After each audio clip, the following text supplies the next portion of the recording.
اللهم ارزقنا العلم النافع والعمل الصالح، وارزقنا الإخلاص في القول والعمل، ووفقنا لما تحب وترضى، اللهم آمين. كتاب الله كتاب الله كتاب الله.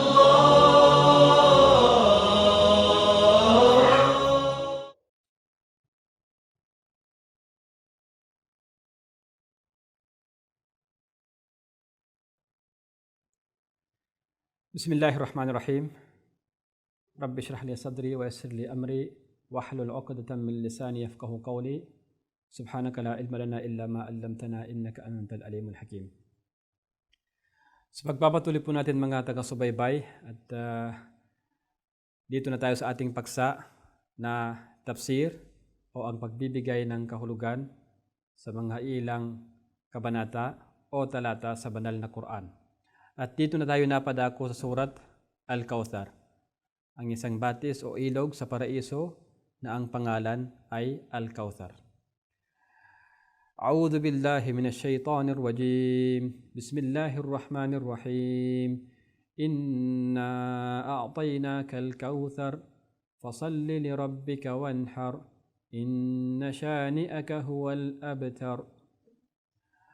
Ang sura na ito ay tinatawag na Al-Kawthar at ito'y Makkiya, ipinahayag kay Propeta Muhammad sallallahu alaihi wasallam bago siya lumikas mula Makkah papunta ng Al-Madina. At ang bilang ng talata niya ay 3 talata. Sa sura na ito, napapasaloob ang mga ilang bagay.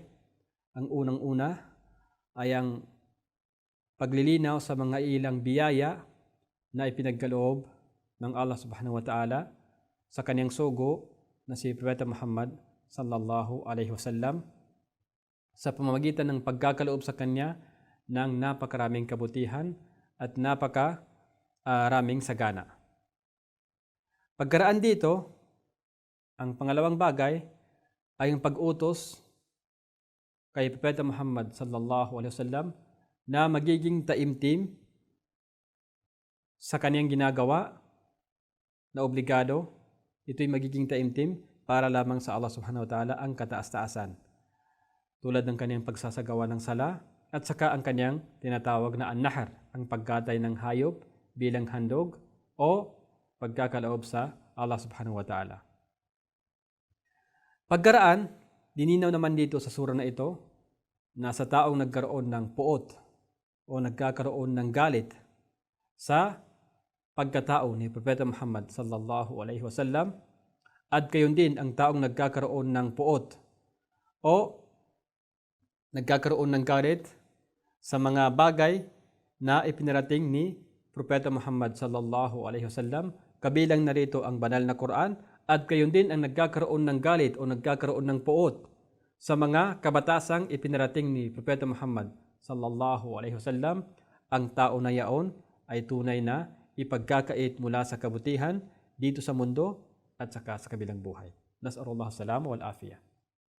Ito ang napapasaloob ng sura na ito. Bago natin tutunghayan ang kabuuan ng kahulugan nito, ay babanggitin muna natin ang hadith na nagmula kay Anas ibn Malik radiyallahu anhu. An Anas radiyallahu anhu qala bayna nahnu أو بين رسول الله صلى الله عليه وسلم ذات يوم بين أظهرنا إذ أقفى إقفاءة ثم رفع رأسه متبسما فقلنا ما أضحكك يا رسول الله؟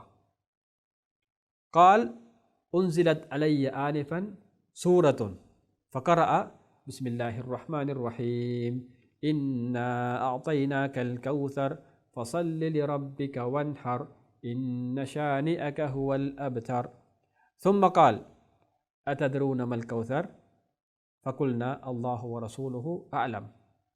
قال فإنه نهر وعدنيه ربي عز وجل عليه خير كثير هو حوض ترد عليه أمتي يوم القيامة آنيته عدد النجوم فيختلج العبد منهم فأقول ربي إنه من أمتي فيقول ما تدري ما أحدثت بعدك. الحديث أخرجه مسلم في صحيحه. Ang kahulugan ng nabasa nating hadith na nagmula kay Anas radiyallahu anhu mula sa kanyang salaysay, sinabi niya, habang kasama namin ang sugo ng Allah subhanahu wa ta'ala na si Propeta Muhammad sallallahu alaihi wasallam, siya ay napaidlip. Pagkaraan, itinaas niya ang kanyang ulo at nakangiti. Ngumiti siya. Sinabi naming, o sugo ng Allah, ano ba ang dahilan at ikaw ay nakangiti? Siya ay nagsabi, isang sura ang ipinahayag sa akin kanina lamang. At kaning binasa o binigkas itong, Inna a'tainaka al-kawthar, fasalli li rabbika wanhar, inna shani'aka huwal abtar. Pagkaraan siya ay nagsabi, alam ba ninyo kung ano ang al-kawthar? Kami ay sumagot, sabi ni Anas, ang Allah at ang kanyang sugo ang higit na nakakaalam. Sinabi niya, bilang paglilinaw sa Al-Kawthar na ito isang batis na ipinangako sa akin ng aking Panginoon na makapangyarihan at dakila. At ito ay mayroong masaganang pagpapala. Ito ay isang batis na kung saan ang aking umma, ang pamayanan, ay madadatnan ito sa araw ng paghukom. Ang mga paglalagyang tubig nito ay tulad ng mga bituin sa langit. Pagkaraan, isang alipin ng Allah, ang tao, ang pagkakaitan mula rito, sa batis na ito. At ako ay magsasabi, o aking Panginoon, tunay na siya ay mula sa aking pamayanang tagasunod. Kaya siya, ang Allah subhanahu wa ta'ala ay sasagot, magsasabi, tunay na hindi mo alam kung ano ang kanyang ginawang pagbabago pagkaraang wala ka na. So yun pala ang kahulugan ng Al-Kawthar na ito, ay isang batis na ipinangako ng Allah subhanahu wa ta'ala kay Propeta Muhammad sallallahu alaihi wasallam at ang paglalagyang tubig nito ay tulad ng magbituin sa langit sa dami at saka pagiging sinag nito. Ang medyo problema dito ay may isang alipin na ipagkakait sa kanya, ibig sabihin hindi makakarating doon sa ilog na yaon. Pagkaraan sasabihin ni Propeta Muhammad sallallahu alaihi wasallam bilang habag sa kanyang mga tagasunod, o aking Panginoon, siya ay tunay na aking tagasunod, isa sa aking pamayanang tagasunod. Sasabihin ng Allah subhanahu wa ta'ala bilang sagot, hindi mo alam kung ano ang kanyang ginawang pagbabago pagkaraang wala ka na. Kaya para po sa ating mga taga-subaybay, kinakailangan ang lahat ng ating ginagawa, ang lahat ng ating kilos, ang lahat ng ating pananalita ay kung kaya natin ay alinsunod sa sunna ni Propeta Muhammad sallallahu alaihi wasallam upang sa gayon hindi tayo maging katulad ng lalaking itong sinabi ng Allah subhanahu wa ta'ala, hindi mo alam kung ano ang kanyang ginawang pagbabago pagkaraang wala ka na. Sapagkat kung tayo nagbigay ng pagbabago na taliwas sa sunna ni Propeta Muhammad sallallahu alaihi wasallam ay baka mapapabilang tayo sa mga taong pagkakaitan at hindi makakaabot doon sa Al-Kawthar ni Propeta Muhammad sallallahu alaihi wasallam. Kaya kinakailangan sa atin na magiging sunod-sunod sa kung ano man ang sunna ni Propeta Muhammad sallallahu alaihi wasallam sa ating pagsamba, sa ating mga ugali, sa ating pananalita, sa ating mga gawa, sa ating mga kilos. Lahat-lahat kinakailangan ay alinsunod sa sunna ni Propeta Muhammad sallallahu alaihi wasallam. Sapagkat kung ito ay taliwas, kung ito ay labag sa kanyang sunna, baka tayo tulad sa lalaking ito o kaya isang tao na ito na siya'y ipagkakait sapagkat sinabi ng Allah subhanahu wa ta'ala, hindi mo nalalaman ang kanyang ginawang pagbabago pagkaraang wala ka na. Ang kabuuan ng kahulugan ng sura na ito, na Surat Al-Kawthar. Katiyakan, ipinagkaloob namin sa iyo, O Muhammad sallallahu alaihi wasallam, ang masaganang kabutihan. Ipinagkaloob namin sa iyo, O Muhammad sallallahu alaihi wasallam, ang masaganang kabutihan dito sa daigdig na ito at saka sa kabilang buhay. Nakabilang dito ay ang ilog na tinatawag na Al-Kawthar sa paraiso, sa Al-Jannah. Na sa magkabilang pangpang ay mga tulda na gawa sa mga perlas. At ang lupa nito ay mask. Ang lupa nito ay mask at ang tubig nito ay mas maputi pa kaysa gatas at mas matamis pa kaysa sa pulot pukyutan. Ito ang nilalaman ng Al-Kawthar. Na kung kaya, maging taimtim ka sa lahat ng iyong pagsasagawa ng sala. Lahat ng iyong pagsasagawa ng iyong sala sa iyong Panginoon na tagapaglikha.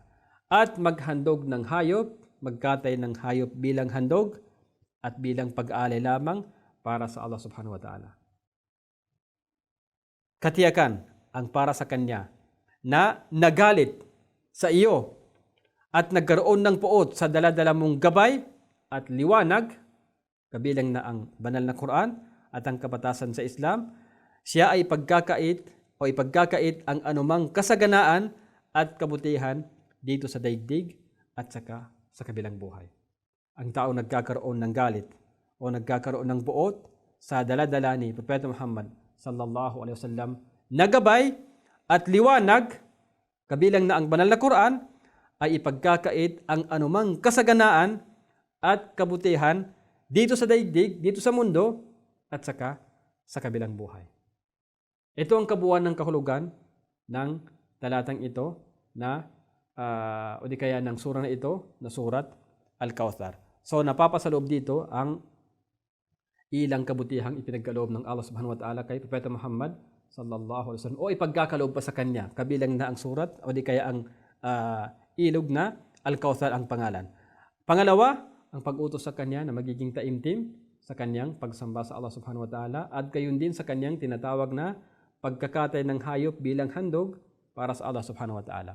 Ang pangatlong bagay, sino man ang taong nagkaroon ng puot, nagkaroon ng galit, hindi niya tinatanggap ang mga ipinarating ni Propeta Muhammad sallallahu alaihi wasallam na mga gabay at liwanag, kabilang na ang banal na Quran, at gayon din hindi niya tinatanggap ang kabatasan ng batas ng Islam, at gayon din hindi tinatanggap o napupuot sa pagkatao ni Propeta Muhammad sallallahu alaihi wasallam.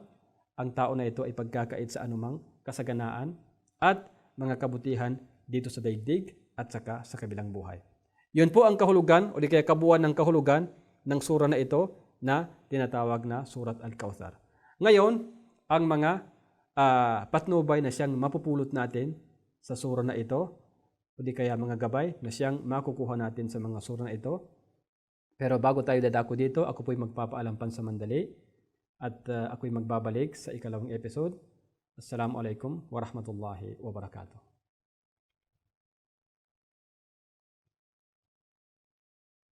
Ang programang ito ay hatid sa inyo ng Fanar Community Channel. كتاب الله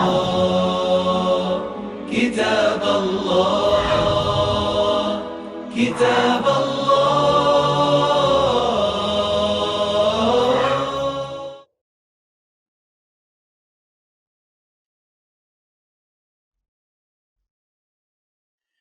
Bismillahirrahmanirrahim. Dito na po tayo mga taga-subaybay sa ikalawang episode sa ating pagbibigay ng kahulugan sa Surat Al-Kawthar. Ang mga ilang makukuha na patnubay o mga gabay mula sa sura na ito o kabanatang ito na tinatawag na Al-Kawthar.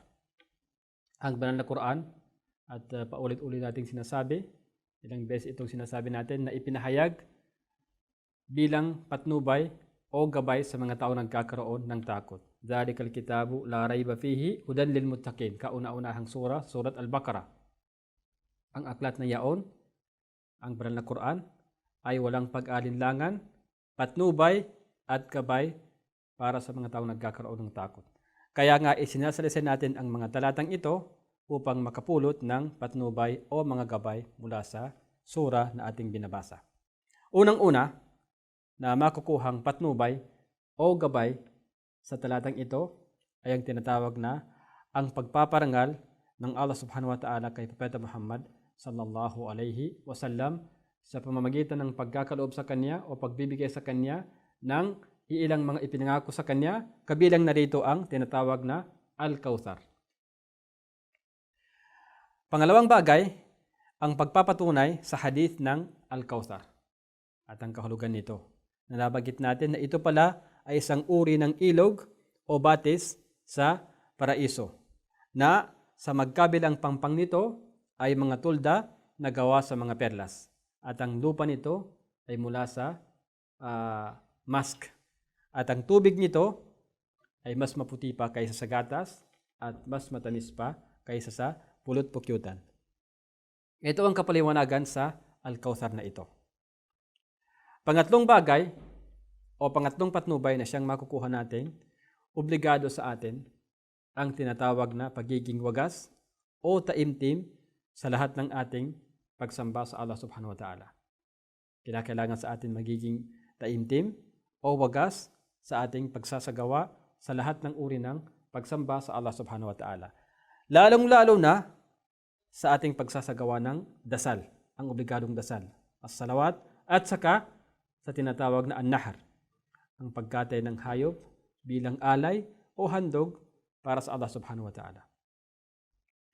Pang-apat na patnubay na siyang makukuha o mapupulot sa talatang ito ay ang pagpapahintulot na ipanalangin mawasak ang sinumang dumagpas ng hangganan mula sa mga walang pananampalataya at hindi naniniwala sa kautosang ipinahayag ni Propeta Muhammad sallallahu alaihi wasallam at lumabag mula sa kanyang mga ipinagbabawal. Doon ito makukuha pagsasabi sa talatang inna shani'aka huwal abtar. Ang pagsasabi niya sa talatang fasalli li rabbika wanhar, ang kahulugan dito ay ang lahat ng ipinag-utos na uri ng pagsasagawa ng sala. At ang kauna-unahang may papasok dito, kauna-unahang papasok sa sala na ito ay yung sala, ang pagdarasal na may kasamang tinatawag na an-nahar, ang pagkatay ng hayop bilang handog o alay sa Allah subhanahu wa ta'ala. At ito'y nangyayari sa araw ng kailan? Sa araw ng Eid al-Adha, ang ika-10 araw sa panahon o di kaya sa buwan ng Dhul-Hijjah, pagkaraan ang mga tao na nagsasagawa ng Hajj ay patungo sa Muzdalifah, pagkaraan nilang mapadako sa Arafah, papuntang Muzdalifah, at papunta sila ng Mina, ito ika-10 araw ng Dhul-Hijjah. At para naman sa mga hindi nagsasagawa ng Hajj, ay ito ang kanilang pagsasagawa ng dasal sa tinatawag na Salat Eid al-Adha.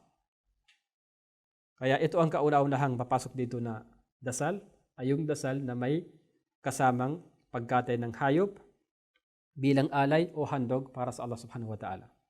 At ito yung Eid al-Adha. Dito sa talatang ito, kinuha ng ilang mga eskolar sa Islam, o di kaya mga fuqaha, mga naglalagay ng kapatasan sa Islam, na sa talatang ito, mapupulot ang pagiging obligado na kinakailangan mauna ang tinatawag na pagdarasal sa araw ng Eid al-Adha, bago ang pagkatay ng hayop.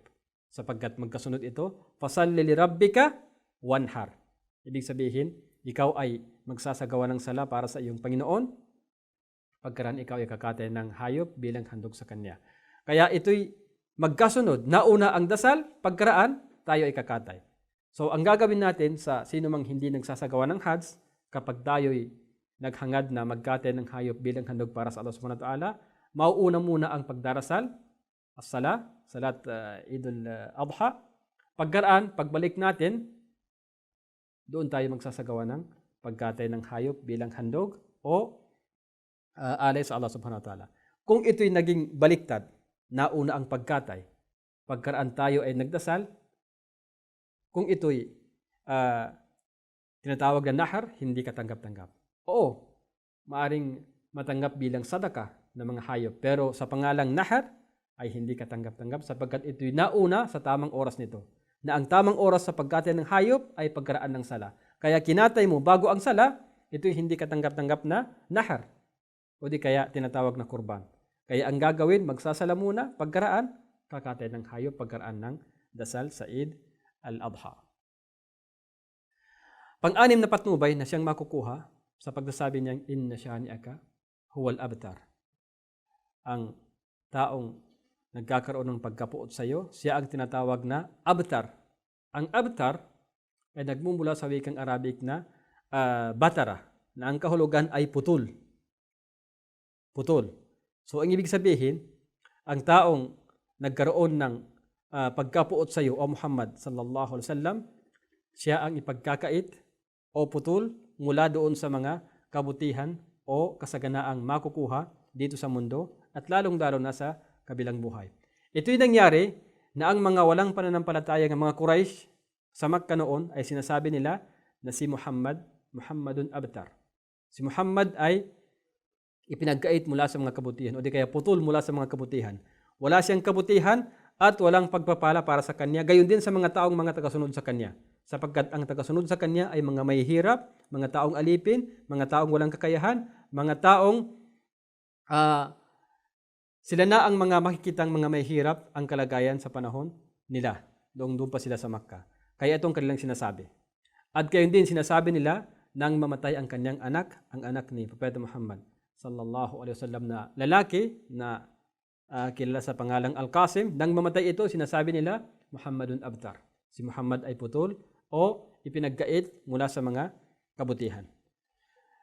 Kaya bilang sagot para sa kanila, ipinahayag ng Allah subhanahu wa ta'ala na ang tunay na putol o di kaya tunay na ipinagkait mula sa kabutihan ay yaong taong nagkaroon ng puot o nagkaroon ng galit sa katauhan ni Propeta Muhammad sallallahu alaihi wasallam.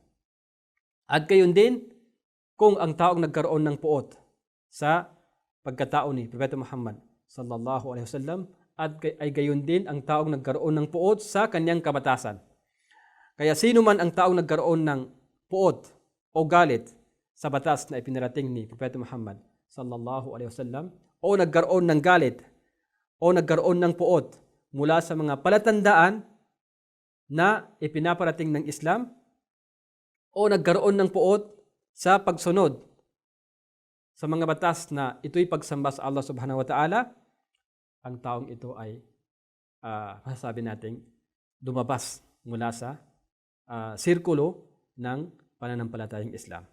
Sapagkat mababasa natin sa banal na Quran, dhalika bi'annahum karihu ma anzalallahu fa ahbata a'malahum. Sapagkat sila ay napuutan nila ang ipinahayag ng Allah subhanahu wa ta'ala, kaya nagiging walang saysay ang kanilang mga gawain. At ang pagkawalang saysay ng ating ginagawain, ito ay dahilan sa ating kawalan ng pananampalataya o tinatawag na kufur. Kaya sino man ang taong napuot sa mga pagpapahayag ng 5 dasal, siya ay nawalan ng pananampalataya. Kahit na siya ay nagsasala pa. Sino man ang taong nagsasabing ang zaka ay hindi ipinahayag sapagkat ito'y kakulangan sa ating kayamanan, kakulangan sa ating ari-arian, siya ay nawalan ng pananampalataya sapagkat siya ay napuot o hindi tinanggap ang ipinarating ni Propeta Muhammad sallallahu alaihi wasallam na kabatasan. Sino man ang taong, ang babaeng nagsasabing ang hijab ay hindi kabilang sa batas ng Islam ay napapasaloob ng dhalika bi'annahum karihu ma anzalallahu fa ahbata a'malahum, sapagkat sila ay nagkaroon ng puot sa mga ipinahayag ng Allah subhanahu wa ta'ala na mga kabatasan, kaya sila ay nawalan ng saysay ang kanilang mga gawain. Kaya makikita natin na importante sa atin na malalaman ang mga kabatasan at hindi natin ito kapuotan o hindi natin gagawing hindi tanggapin. Tatanggapin natin ng buo sa ating sarili at taimtim na sabihin natin ito'y mula sa kabatasan ng relihiyong Islam. Pagpitong gabay na makukuha sa talatang ito, o di kaya sa sura na ito, sa kabanatang ito, mababasa natin na dito ay isang sagot para sa mga taong gumagawa ng mga bagay na siyang ikinapupuot ni Propeta Muhammad sallallahu alaihi wasallam at pati na ang mga sumusunod sa kanyang relihiyon.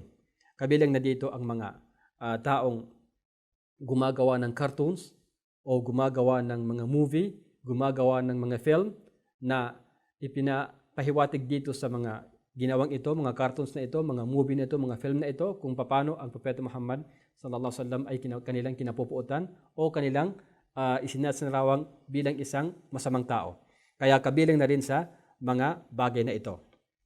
At ang mga tao na iyon ay ipagkakait mula sa kabutihan dito sa mundo at sa kabilang buhay, sila'y makakatanggap ng napagsakit na parusa. At kung gusto niyo mga halimbawa sa mga taong nagkaroon ng pagkapuot kay Propeta Muhammad sallallahu alaihi wasallam maging sa kapanahunan niya, ay tulad ni na Abu Lahab. Si Abu Lahab ay tiyuhin mismo ni Propeta Muhammad sallallahu alaihi wasallam na ipinahayag ang isang talata na nagngangalang Surat Al-Lahab o di kaya Surat Tabbat. Tabbat yada Abi Lahabi wa tab. Gayon din si Abu Jahal.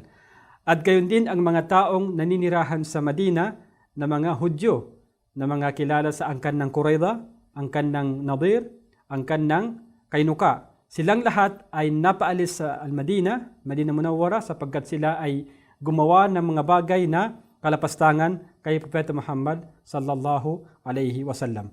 Ito na ang ating makikita, mamamasid sa mga taong nagkakaroon ng puot sa katauhan ni Propeta Muhammad sallallahu alaihi wasallam at nagkakaroon ng puot o galit sa kanyang ipinahayag na mga talata sa banal na Quran o nagkaroon ng puot o galit sa mga kabatasang ipinarating ni Propeta Muhammad sallallahu alaihi wasallam. Ito yung batas ng Islam. Ito ng ating makikita. Subalit ganun pa man, kinakailangan sa atin na maipakita rin ang ating pagsunod kay Propeta Muhammad sallallahu alaihi wasallam upang sa gayon hindi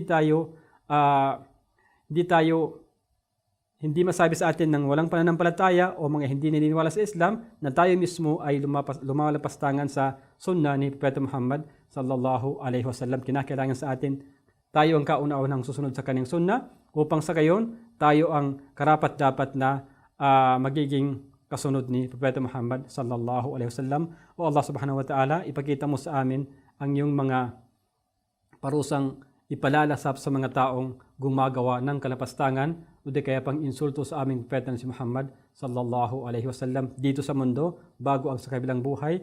At dito na po natin tatapusin ang sura na ito. Assalamualaikum warahmatullahi wabarakatuh.